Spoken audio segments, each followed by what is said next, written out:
and gentlemen, hello and welcome to another edition of the NWA Powerrr Recap and Results podcast. I am Mr. Warren Hayes here from the Mr. Warren Hayes Show featuring Mr. Warren Hayes.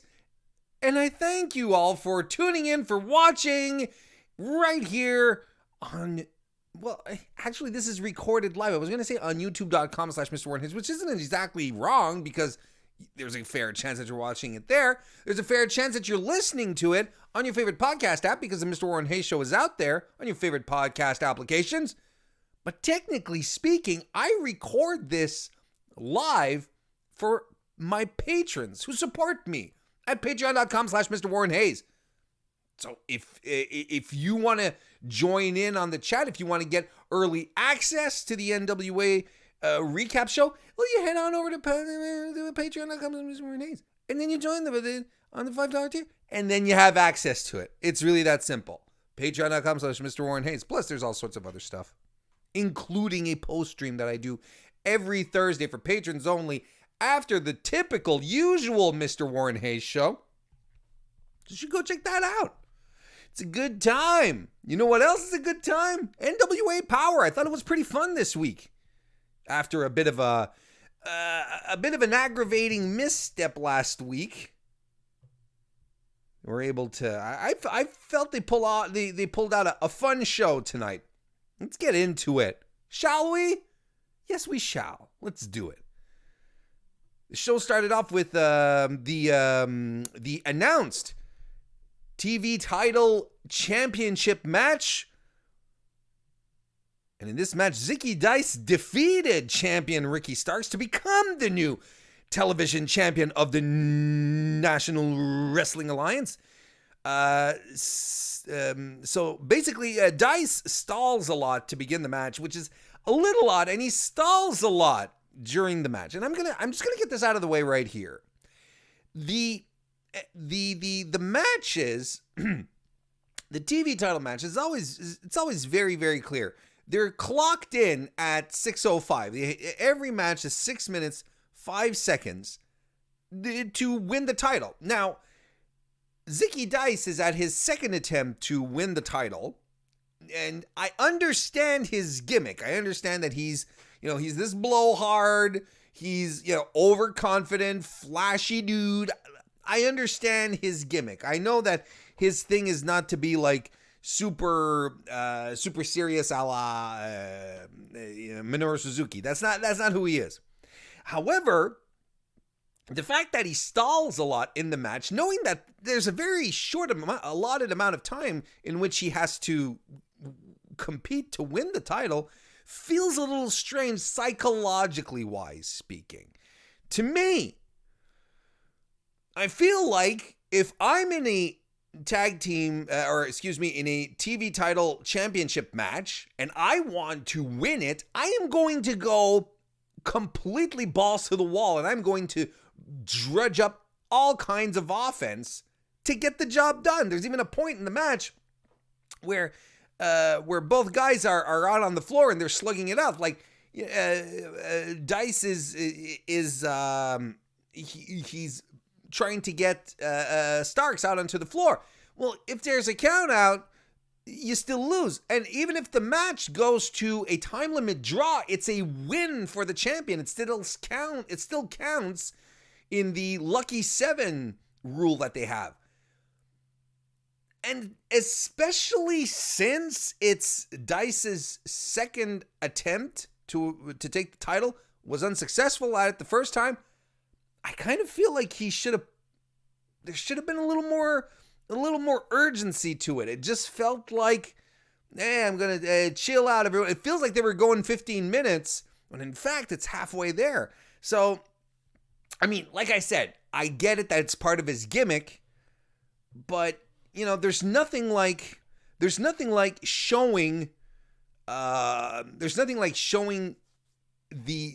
desire to win a title to help put a title over, especially by a heel who's maybe acting uncharacteristic to his typical heel self. Nitpick. I'm aware that I'm nitpicking right now, but I feel the match could have benefited from Zicky Dice not showing off as much, not dragging things out, being like, yeah, you know what, let's get this done, buddy.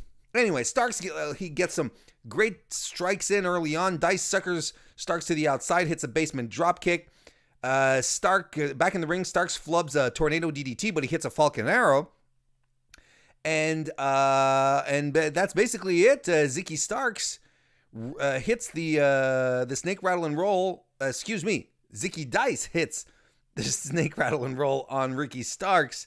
And he covers, but Brian Hebner breaks up the count because Starks' foot was under the ropes.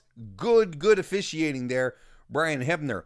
There's a spot with the fanny pack that Zicky Dice tossed to Starks, sort of to get him DQ'd, a little a la Eddie Guerrero kind of situation. Wasn't quite sure what the plan was there, but Hebner wasn't having any. So, but as Hebner was going to put the fanny pack away,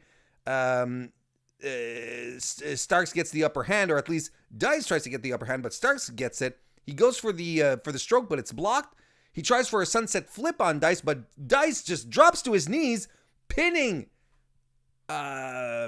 Starks' shoulders to the mat. Shoulders, that's usually what you have to pin to get a victory, and gets the win. New champion, and as it stands right now, all of these singles titles in NWA are held by heels. It's an interesting choice. It's an interesting choice because they can all very easily fall into the same pattern of stories. I kind of like a little mix and match of babyface and heel and so on. I feel like Starks could have benefited a little more. Starks he's a great talent.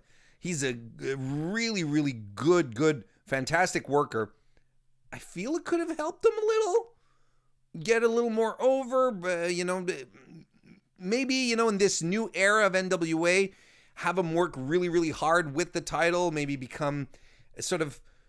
have him work so that it can gain some newfound prestige, maybe, turn it into the workhorse title that it's always been associated as. I don't know, I feel, it seems like a little soon to pull it off of him, but hey, Zicky Dice will do a good job. He's a good heel. It'll be fun. So Zicky Dice, after the match, goes to the commentary position to cut a promo, but then Tom Latimer comes out to interrupt it and basically tells him to hit the bricks. And I'd hit the bricks too, because Tom Latimer, he's the man. Latimer asks for Joe Galli to come over, the other man. If Tom Latimer is the man, Joe Galli, close second. Gully comes over and he's a little apprehensive because Latimer, man, he's ready to go. He calls him a little pathetic creep. This is because you've been wanting Camille to talk all this time, right, Joe Galli? Well, guess what? She's going to talk next week. Oh.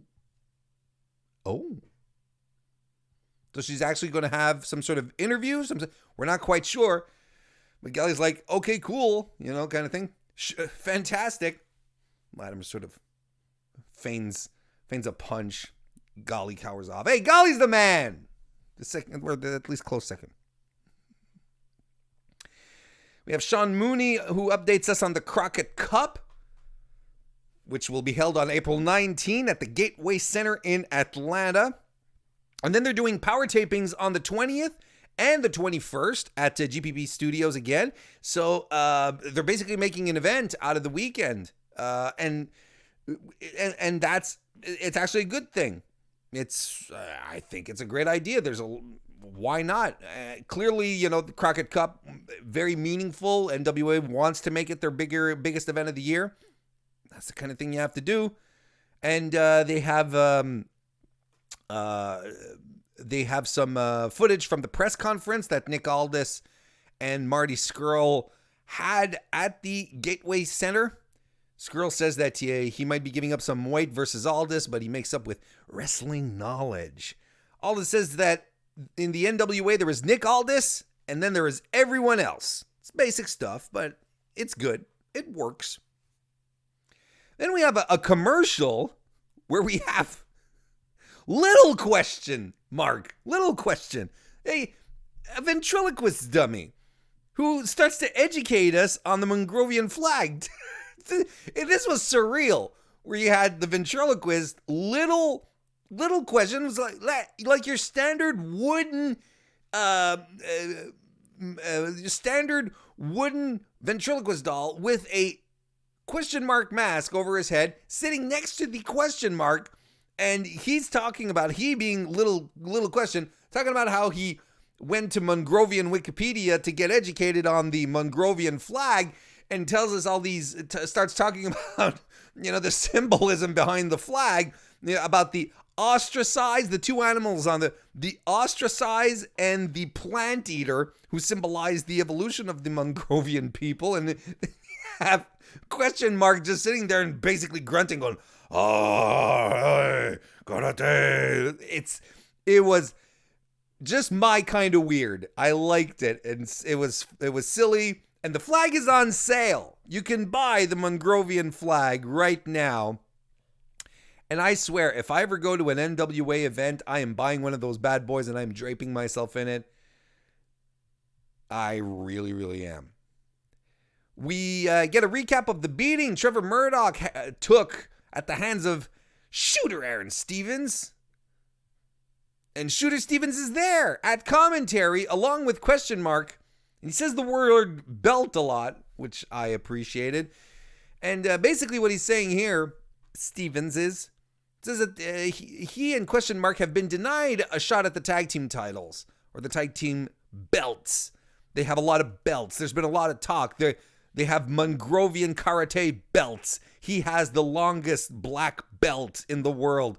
The NWA title belt, NWA national championship belt. So there's a lot of belts. And now he wants the tag team belt. So he says the best way to get into a position to challenge for the belts is to call out the Rock and Roll Express. He says, somebody go backstage and wake them up. And he says, whoop. Yep. He says, basically go. And he says, hey, hang on. I don't mean this, in a derogatory fashion, whatever. They do come out. Rock and Roll Express do come out. Aaron Stevens tells him, he says, I don't want to waste your time. Lord knows you don't, and Lord knows how much you have left. What a great line. What a great line. And everyone starts to boo, right? But Aaron Stevens says, no, not about their age. I know they don't have a lot of time here to allot for this segment. And that was so good. He tries basically to sucker them into a match where they will do business together, i.e. taking a dive. And he says if we do good business together, he'll take them to Hollywood, have them star in his movies, introduce them to fight choreographers. But the Rock and Roll Express aren't interested, and they set up a match for next week, and they'll do business there, is what Ricky Morton said. We then get a recap of the main event that completely undelivered last week, focusing on Camille spearing Allison Kay, so that was good stuff. Next, we have the Dawsons versus Caleb Conley and C.W. Anderson in a last chance match. Now, Joe Golly, who is the man, by the way, or a second. Look, I'm going to still call Joe Golly the man. But Joe Golly, the man, tells us that in the last chance match, first, it's basically going to be these two teams, and whoever loses will have their contract expire. So I'm not quite sure what it means. I don't know if it's a loser leaves town match. I don't know if it's when they say contract expire, meaning that NWA will not renew their contract when it comes to the expiration date, or does it expire right there? Or is it, it's like, what exactly is the status of the contract now that this match has happened? But I think really what it means is that it's a loser leaves town match. Because the idea here was that both the Dawsons and Caleb Conley have been have had a losing record. And I kind of liked how commentary framed this. What did I say? Kinda. I actually did like how commentary framed this. They framed this in the idea that, look, Conley's has a losing record. The Dawsons have a losing record. If you're going to have a losing record in NWA, we're not going to stand for it because there are so many spots available, opened up. There are so many spots available. We could potentially open up new spots for wrestlers who will be on who will be more competitive, who will be true winners. And you know what? I like that. I like that bit of realism, added a nice stake to the match that made sense. And it was a Tornado Tag Team rules match as well. And but basically here, the reason for the tag team between Caleb Conley and C.W. Anderson, because C.W. Anderson hasn't been in NWA all that long, but he's been working without a contract. He'd like to have a contract, so we paired up with Caleb Conley, who's screwed. He's been on a losing streak. So there we go. So I gotta tell you, when this match started, I'll be honest, I was like, please let it be the Dawsons. And I was right. Zane and Caleb Conley have Zane Dawson and Caleb Conley have an exchange. At first, Conley hits a knee in the corner and a drop kick, followed by a big kick. Anderson and Dave Dawson then go at it. The Dawsons double team Anderson and knock him down. Double team suplex follows as well. Conley tries to fight back into the ring, but the Dawsons are too fresh. They keep him away from helping CW in this match. But eventually he does get back in. He hits a missile split-legged drop kick on both Dawsons, which looked awesome. He eats a double power bomb, gets covered, but Anderson comes in and makes the save. But then Anderson gets avalanched into the corner by the Dawsons, eats a Uranagi as well. Dave Dawson then gets dumped to the floor in the slowest over-the-top tumble to the floor that I have ever seen. He was making real sure that he didn't bump too hard. Conley then takes advantage of that to hit a suicide dive on Dave, who was on the floor. Anderson hits a strike on Zane. A back fist by Conley immediately followed by a spine buster by Anderson, which was really cool. Then Caleb Conley goes to the top rope to hit his moonsault. Anderson, who was the legal man, covers and gets the win. The Dawsons are hitting the bricks. Boosh! The hell out of here. Honestly, I don't know what exactly is going to ensue. I mean, look, I've told you guys in the past doing this show right here, the Dawsons do nothing for me. I don't understand the what their contribution to tag team wrestling in the NWA or anywhere really is, aside from being extremely old school. Two old school big guys. Outside of that, I'm not quite sure. Anyway, really glad that Anderson and Conley got the win here. Like commentary pointed out, C.W. Anderson is an ECW original. He's been in the business for over 20 years. Sure, let him have a few regular gigs. Conley is real good. He's even in defeat, every match that he's lost in NWA so far, he has had moments to shine. He can be a future star for the company. Let him and Ricky Starks have longer matches against each other. I think we'd be in for a treat. This is good stuff, and hopefully beginning of a push for Caleb Conley. I'd be okay with that. So the announcements continued. We go back to Sean Morley, who tells us that next week we're getting episodes 2 and 3 of Squared Circle, which I guess I'll figure out what I do for as far as content goes, especially for the Patreon. I don't know if I'll do a watch along, and if I don't do anything for Squared Circle, because frankly, it's just like one match, right? That's the formula. You have one match and you have all the interviews around it. I'm not sure that this is exactly that it translates into really good content.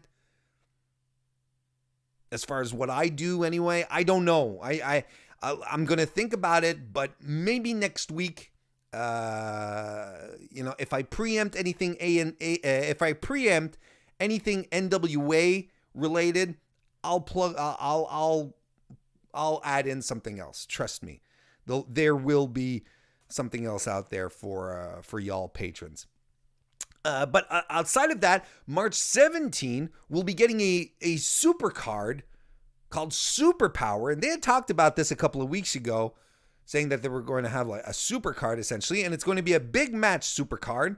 We're going to get Aaron Stevens and the Question Mark versus the Rock and Roll Express. We're going to get Tim Storm versus Jax Dane. That was set up last week, as you remember. And if Tim Storm wins, he gets 5 minutes alone with Danny Deals, who was impersonating his mother. We're going to find out who's going to fight Thunder Rosa at the Crockett Cup. We're going to have Camille in her NWA Powerrr in-ring debut, and she's supposed to speak as well. We're also going to have Marty Scurll and Brody King versus Nick Aldis and Tom Latimer. That should be a blast. So yeah, I mean, as far as the super card goes, NWA style, it's good stuff. Real good stuff. Then they also announced that they're going to have their, in the lead up to the Crockett Cup, they're going to have their show Power Surge, which I'm not quite clear on what it is. The Crockett Cup selection show and the return of 10 pounds of gold. So clearly, going hard in on the hype for the Crockett Cup, giving a lot of gas. I'm okay with that. I'm excited to see, especially the Crockett Cup selection show. It feels like it's the kind of thing I'd like. Feels like it's the kind of thing I'd really dig. So I'm excited to see what they're going to come up as far as content goes. And like I said, we'll see what happens next week. If they're doing two episodes of the Squared Circle, I'll think about it. I'll see what your boy is going to do. Next, Sal Rinauro and May Valentine, best friends forever. They're BFFs. They come out for an interview. Joe Golly, the man, he's there, and he tells May Valentine that he follows her vlog and he loves it. And I'm like, Joe. Can we talk for a minute, Joe? How you doing? You doing okay, Joe? Yeah? Cool. Yeah, there's a coworker at my other job. There's a coworker at my other job who occasionally comes in sporting desserts. And usually what that coworker does is they make brownies. So they'll come in maybe every 2 weeks or so with the big batches of brownies, and put them in the employee lunchroom, and we'll send out a message into the group chat and say, hey, I brought some of my brownies. Their brownies are shit, Joe. I don't like them.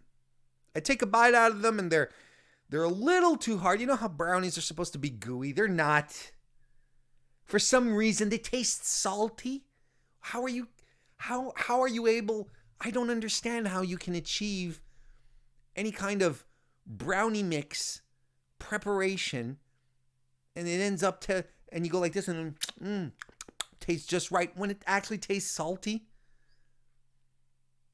So at first I was like, hey, you know what? Yeah, thank you for the brownies. But now I don't say anything. I don't tell them that their brownies suck and I don't eat them. I definitely don't tell them they're good. You could do that with May Valentine. Like, I understand she's a colleague, she's a coworker. You work with her, and you're there to promote what she's doing. But Joe, you don't have to give us the hard sell on the vlogs. They're not good, Joe. And it's okay for you to just be like, May Valentine, welcome here. You've been doing vlogs all around the NWA Powerrr recording studio. Why don't you tell us more about it? You don't have to tell her they're good. To make her feel better or make you feel like you're a good employee, a good colleague, But it's okay. It's okay. You're a good guy. I it's coming from a good place, but Joe,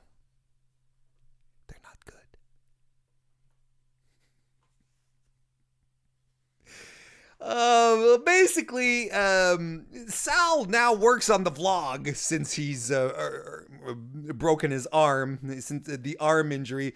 He says that's it, that he works on the vlog, or she says that Sal now works with her on the vlog and her new lingerie line. And the crowd starts chanting, "Let's go, Sal." And he gives a shit-eating grin to the camera. It was such good timing. It was perfect. And he says, a lot of people say that this injury is a bad break, but had I not broken this arm, I wouldn't have met May and become best friends with her. So I actually see this as a lucky break. Hey, the guy he's a half full glass kind of guy. Joe Galli suggests that May should shoot an episode of her vlog right here, right now with the audience, with the great NWA audience there. And I'm like, why would you suggest that, Joe Galli? But okay. So she goes into the audience, she pulls out her smartphone, and she starts taking like selfie shots of her and Sal in the audience, sort of doing the rotation thing. And I'm like, that's not a vlog. At the very best, it's a boring Instagram story. Does anyone know how vlogging works in NWA? I don't think they get it.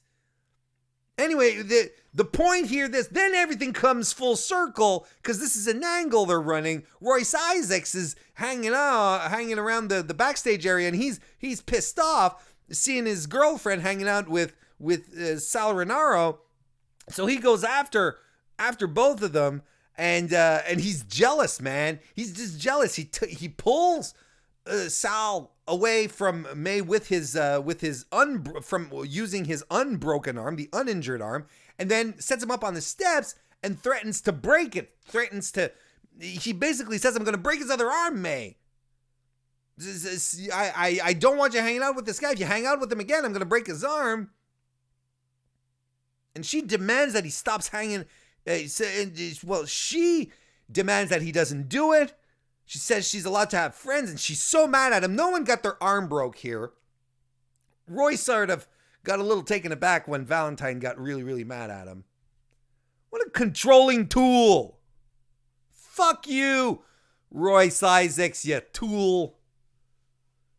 Instead of protecting her from other people, from friends. There is such a thing as a platonic relationship, Not everyone is out for that kind of stuff. There are honest people, and Sal comes across as an honest guy. Royce, if you were really a good boyfriend, you'd tell your girlfriend, "Hey, you know what? Stop vlogging!"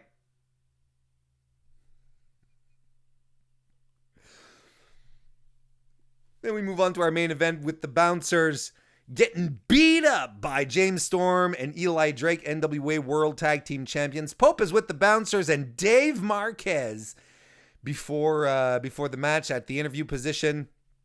They basically cut a promo on why they're an alliance. Pope has money, and the Beer City Bruiser says that there's no loyalty. The only loyalty in wrestling is the loyalty to money, and Pope has the money, so there you go. So we get the match, and actually, Eddie Kingston comes out with the champs, and he just keeps an eye on Pope the entire match. So it's actually Brian Milanes and Eli Drake who start. Drake can't get Milanes down no matter how hard he tries. Even tries to lift him, he can't. A slingshot shoulder tackle can get the big man down, but a single shoulder block by Milanes takes Drake down. Beer City Bruiser comes in, strikes at Drake, but then James Storm runs in. There's some double team offense by the babyfaces, and a basement dropkick by Storm. A Samoan drop by Beer City Bruiser, and then Milanes comes in, goes to work on Storm. Beer City Bruiser bites James Storm, and Beer City Bruiser has no teeth. So it's an interesting proposition here. It can't hurt that much. Storm eats a running knee in the corner. And then Eli Drake distracts the ref. Tries to get in, distracts the ref. And I like that it's a bit of a heel thing, but Eli Drake is still very much Eli Drake. So I like that he's using heel tactics to sort of get stuff working here. So he gets the referee distracted, which allows Storm enough time to regain his composure, and he kicks out of a pinfall at 1. And Pope loses his mind at ringside, and he's like, "What you doing, ref? What you doing?" And he's shaking his head, and his glasses fly off and right into the middle of the ring. And he's like, "Oh, this wasn't planned." And he's like, "Ref, give me my glasses, ref." And the ref's like, "What? Oh, right, okay." That was pretty funny. Drake eventually does get the hot tag. He gets a flying forearm and a springboard missile dropkick as well. He back body drops Storm into a body press onto the bouncers, who are on the floor. The babyfaces go for a heart attack double team, but Drake can't fully pick up Beer City Bruiser.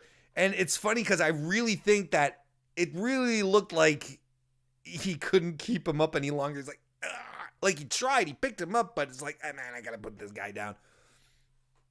Or if it wasn't, that was a great sell job. The bouncers are back and they sandwich James Storm. Then they hit a spinning sidewalk slam, covers Storm, but only gets 2. Storm gets avalanched. The bouncers go for their finisher. So basically, Beer City Bruiser and Milanes each on their own corners. Eli Drake is holding on to Storm's foot so he doesn't get tossed off the rope by Milanes. And instead, Storm hits a sunset bomb, which is kind of frightening with a guy the size of Brian Milanes. But he did it. Double body slam by the babyfaces, a super kick by Storm, and the big jumping elbow by Eli Drake gets the win. I will say this again. Eli Drake has everything to be a superstar in NWA. He has the look, the body shape, the charisma, and of course, the mic skills. That guy cannot not become NWA champion in 2020. It will be doing everyone a huge disservice. He has embraced his babyface role like crazy. He is super over with the audience. Eli Drake, man, he's the guy. Kingston then after the match tries to get Pope to fight him in the ring, but Pope bails because he's a chicken. He's a scaredy cat. He's got a yellow streak. And that is how you recap NWA Powerrr, the March 3rd edition. There you go. So, a good show. I liked it. Thought it was fun. It felt like it felt like they were back to their usual ways. Last week was just a misstep. It was just a misstep. But I thought Starks and Dice put on a fun match. I liked how the angles were advanced tonight. There was a lot of advancing angles going on tonight. I dug the Dawsons versus Anderson and Conley, and the right team won as well. Main event was really was a good time as well.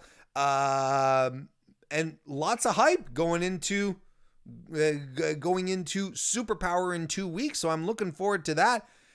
So there you have it. That's my recap. So next week, be sure to follow me on Twitter at twitter.com/MrWarrenHayes. I'll keep everyone posted there. Also on the Patreon at patreon.com/MrWarrenHayes. Remember, the patrons get to join the recording live, and they have early access to the recap before the whole world does.